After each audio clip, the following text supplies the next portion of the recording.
Arringay. Ninguna otra cruzada parece tan imponente en la memoria colectiva de la organización Graham como el trabajo llevado a cabo por 12 semanas en el Harringay Arena de Londres en 1954. Esta campaña fue en contra de todas las expectativas, triunfó sobre el escepticismo y la oposición y captó la atención y el interés del mundo angloparlamente, en particular del Imperio Británico. El impulso para la cruzada de Billy Graham en el Gran Londres, como se le conoció oficialmente, provino de la Alianza Evangélica de Gran Bretaña, cuyos miembros lo habían conocido a través de sus campañas con Juventud para Cristo. La invitación oficial se produjo en 1952, luego de que Graham convocara a una gran concentración en el Royal Albert Hall y se reuniera con casi 700 clérigos en Westminster para hacerle frente a sus temores y reservas en cuanto a una cruzada en toda su dimensión.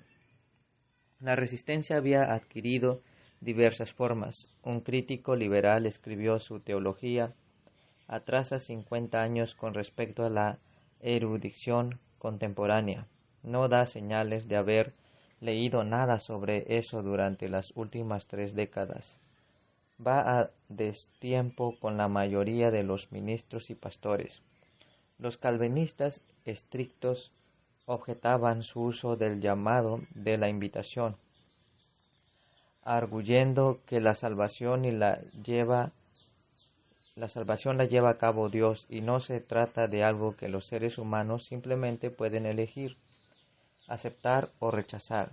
Y para los fundamentalistas de la línea dura y la disposición de Graham de asociarse con aquellos considerados teológicamente faltos de solidez, lo que en su concepción no solo incluía a la mayoría de los anglicanos, sino a muchos miembros de la Alianza Evangélica. Lo señalaban como alguien a quien se debía evitar, más bien que promocionar. También operaba allí, por supuesto, la antigua beta del antiamericanismo y una resistencia a la que muchos percibían como una argumentación de venta a presión.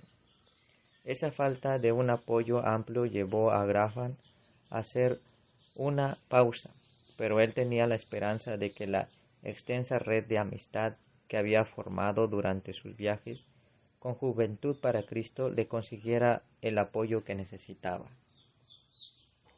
Decidió a no permitir que la cruzada fracasara por falta de preparación. Graham ordenó la utilización a gran escala de las armas en las que más confiaba, la oración y la publicidad. Mucho antes de que comenzara la cruzada, más de 18,000 personas estaban orando en Gran Bretaña. Por eso existió y también por su éxito, y también miles de norteamericanos, aunque Billy consideraba la oración como el instrumento clave de asalto, al introducirse en el vacío espiritual que confesaba haber encontrado en Inglaterra, lo que le proveyó un impresionante apoyo de respaldo. Fue una campaña promocional tan sorprendente que tanto al Club de Difusión Publicitaria como al Club de Publicación lo declararon el esfuerzo publicitario del año, y fue la primera vez que un estadounidense ganó el reconocimiento de las dos entidades, y la primera vez en que una sola campaña se adjudicó los dos premios. Este bombardeo publicitario incluyó casi 10,000 avisos en medios impresos, casi 30,000 carteles con la fotografía del evangelista, con la sencilla mención Escuché a Billy Graham y cientos de miles de volantes. Además, Graham analizó la campaña con profundidad con el presidente Eisenhower y confiaba en que el presidente usara su gran influencia para ayudarlo desde atrás de la escena, con oración, publicidad y patrocinio político, alineados para apoyarlo. Graham zarpó hacia Londres en febrero de 1954. La pronta respuesta de la prensa al aluvión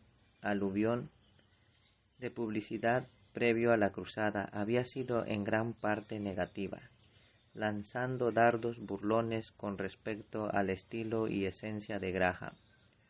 Billy, obvia y comprensiblemente, se mostraba bastante aprensivo la noche de la reunión inaugural, mientras él y Ruth se preparaban para dejar su modesto alojamiento sobre una zapatería cercana a Oxford Circus.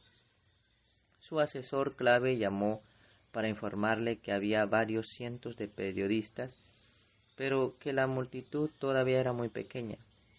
Graham fácilmente podía imaginar los diarios y las pantallas de televisión llenos de imágenes de un estadio vacío. Mientras él y Ruth se dirigían en automóvil al estadio, se tomaron de las manos y Billy miraba hacia afuera, hacia esa oscuridad lluviosa, mudo y temeroso de un fracaso humillante. Cuando llegaron al estadio, que tenía la apariencia de un depósito, no había nadie afuera y todas fuerzas para enfrentar lo que imaginaba sería una bandada de periodistas burlones listos a destrozarlo. Entonces vio a uno de los miembros del equipo correr hacia ellos. Obviamente tomado por el entusiasmo, el hombre exclamó: «El edificio está abarrotado y hay miles del otro lado. Intentando entrar, han llegado de todas partes durante los últimos 20 minutos. Escúchenlos cantar». A Billy se le llenaron los ojos de lágrimas mientras agradecía a Dios el no haberlo abandonado. Cuando finalmente fue hora de ascender a la plataforma, Billy vio por sí mismo aquel auditorio abarrotado. Lleno de júbilo, apenas podía esperar el momento de predicar. Habló muy rápido y en un tono de voz demasiado fuerte, pero la invitación produjo una cosecha de 178 almas, proporción que alcanzaba la media de la cruzada de Graham, el 1.5%. Pero eso le hizo saltar los ojos de las órbitas a los británicos reticentes. Estaba en camino el más notable de los despertares religiosos de la historia británica moderna. Durante las siguientes 12 semanas, solo en 2 o 3 noches se pudo encontrar algún lugar vacío en ese estadio, con capacidad para 12,000 personas, y se programaron reuniones extra durante los fines de semana para poder permitir el acceso a las multitudes excedentes. Harringay marcó la introducción de una nueva técnica que se convertiría una parte vital y corriente de las siguientes cruzadas. Stephen Olford, el que había guiado a Billy a un caminar más profundo con el Espíritu Santo, durante aquellas memorables sesiones de Gales, había dejado la evangelización itinerante para convertirse en pastor de la Iglesia Bautista de la calle Duque, en Londres. Por su propia experiencia, sabía que la mayor parte de la gente que asistía a los encuentros evangélicos ya pertenecía a alguna iglesia y cavilaba acerca de formas en las que se pudiera aumentar la proporción de personas ajenas a las iglesias que asistieran a esas reuniones para asegurarse de que no volvieran a quedar a la deriva en medio de la noche. Luego de que acabaran los encuentros, la solución a lo que arribó fue bíblica, elegantemente simple y notablemente eficaz. La iglesia de la calle Duque proveería transportes gratis y haría los arreglos para que se le reservara un asiento a cualquier miembro que deseara asistir a la cruzada.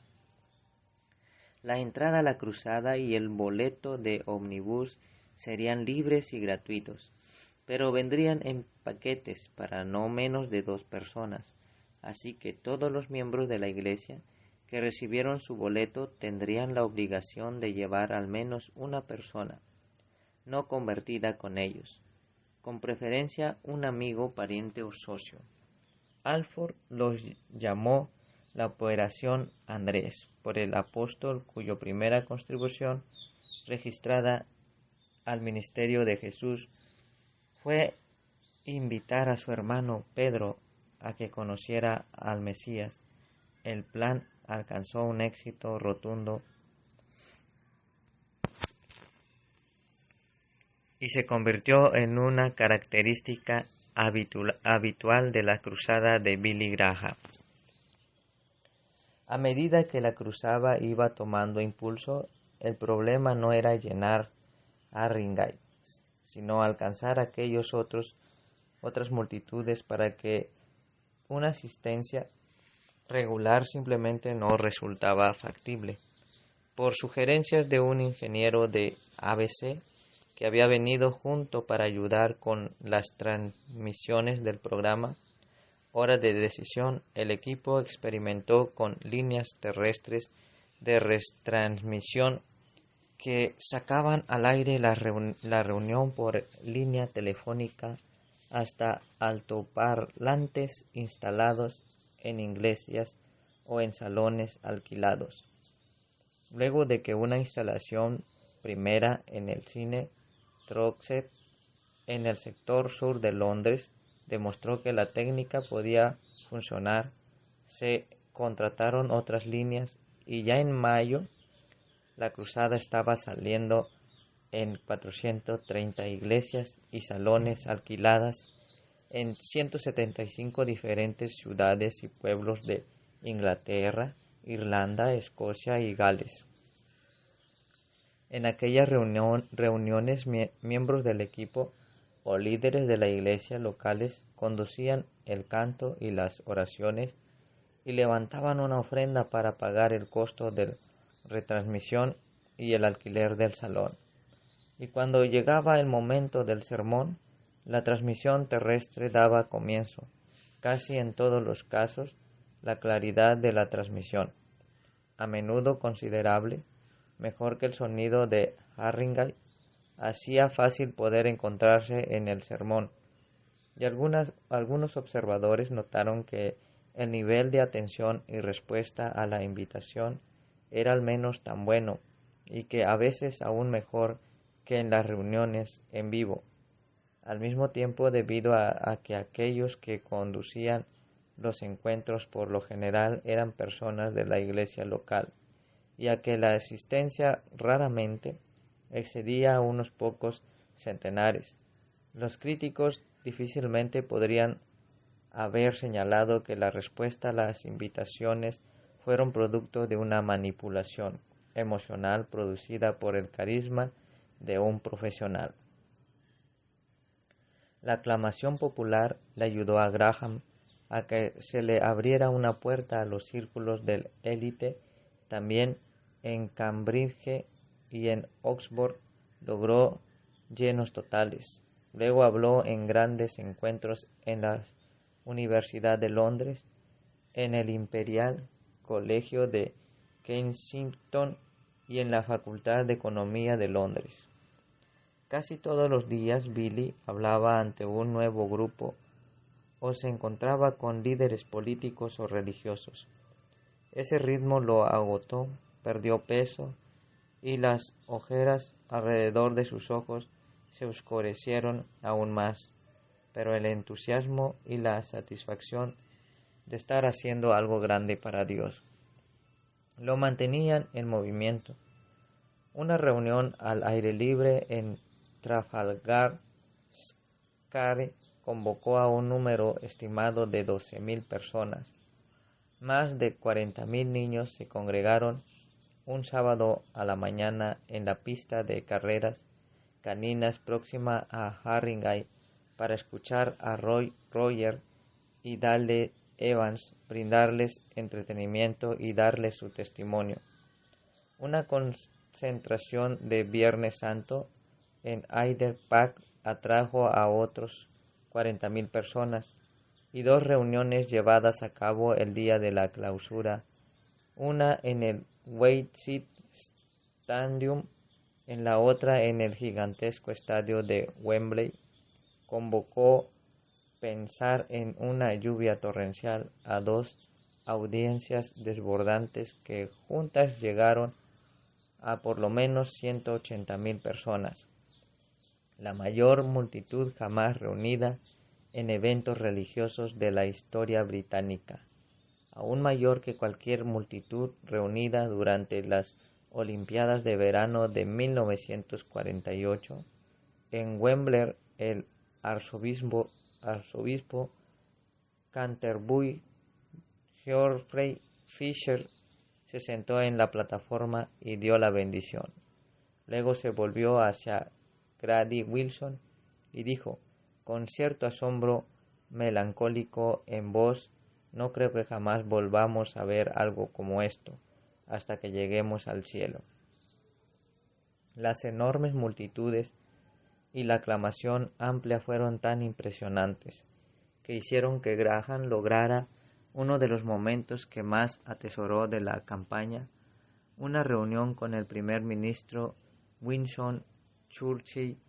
El primer ministro había declinado las invitaciones a asistir a la cruzada y a las solicitudes anteriores de mantener una entrevista personal, pero la concentración en Wembley despertó su curiosidad y accedió a recibir el evangelista para una visita de cortesía de 5 minutos, probablemente calculado que ni él ni su partido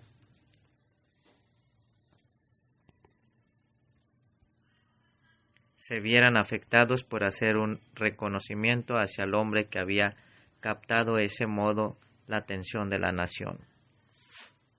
Precisamente 2 días después del encuentro en Wembley, al mediodía, Billy Frank Graham, de Charlotte, Carolina del Norte, fue conducido a la sala del gabinete en el número 10 de la calle Downing para encontrarse con la figura más formidable de mediados del siglo XX. Irónicamente, Churchill puede haber estado más ansioso que Graham.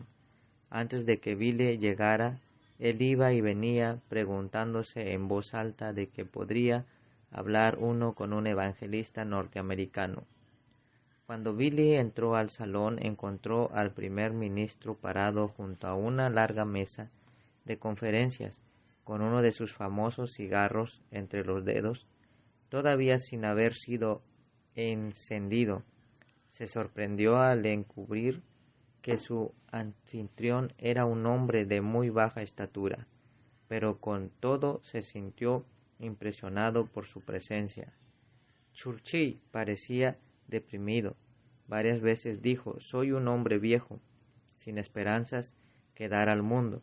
Luego le preguntó: «¿Qué esperanza tiene usted para el mundo, joven?». Fuera planeado o por accidente, el primer ministro había dado justo con el tópico perfecto para hablar con un evangelista estadounidense. Billy buscó en el bolsillo y sacó de allí su pequeño Nuevo Testamento y dijo con toda seriedad y rapidez: «Señor primer ministro, yo soy lleno de esperanza».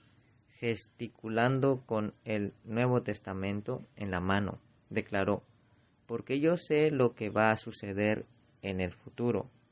Entonces procedió a Charles Churchill un breve discurso sobre el significado de la vida, la muerte y la resurrección en Cristo, y proclamó la firme creencia de que Cristo volvería nuevamente para llevar la historia humana a una conclusión gloriosa. Churchill dijo muy poco, pero escuchó atentamente mientras la visita se alargaba a 40 minutos. Le dijo a Graham que quizá la única esperanza para la humanidad fuera precisamente un regreso a Dios, y le pidió que mantuviera en privado los detalles de su conversación. Sus asesores, tiempo después, indicaron que él había quedado impresionado con el ferviente joven norteamericano.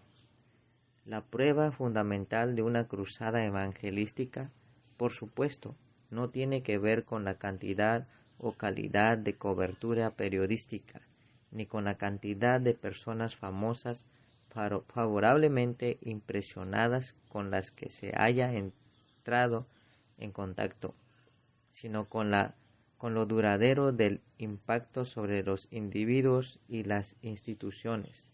Evangélicos ingleses entusiastas casi unánimemente le reconocieron a la cruzada al haber producido la mayor ola de interés religioso. Desde comienzos de la Primera Guerra Mundial, aquellos que consideraron los resultados de una manera algo más modesta disfrutaron de ver la religión, y en particular la evangélica, convertirse en tapa de los periódicos y en tópico de conversaciones generalizadas. Aún el venerable periódico London Sunday Times hizo notar que las iglesias se habían sorprendido al descubrir que el espíritu de materialismo, que ellos creían que era el causante de que la gente perdiera interés en las cuestiones espirituales, había quedado expuesto como apenas un barniz que cubría un anhelo genuino y amplio por lo religioso. Nadie experimentó mayor impacto con respecto a la cruzada que Billy Graham mismo, aunque se podría evaluar los efectos de su predicación en los demás. Harringay le dio a su propia carrera un impulso incalculable. Al tocar Londres, él tocó todo el imperio británico, cuyos tentáculos se extendían alrededor del globo. Dejando su marca en esta gran capital del mundo, se transformó en una figura mundial, tanto el embajador estadounidense como el ministro del Interior británico le reconocieron haber hecho más por la relación anglo-norteamericanas que lo que cualquier otro hombre o esfuerzo diplomático había podido lograr desde el fin de la guerra.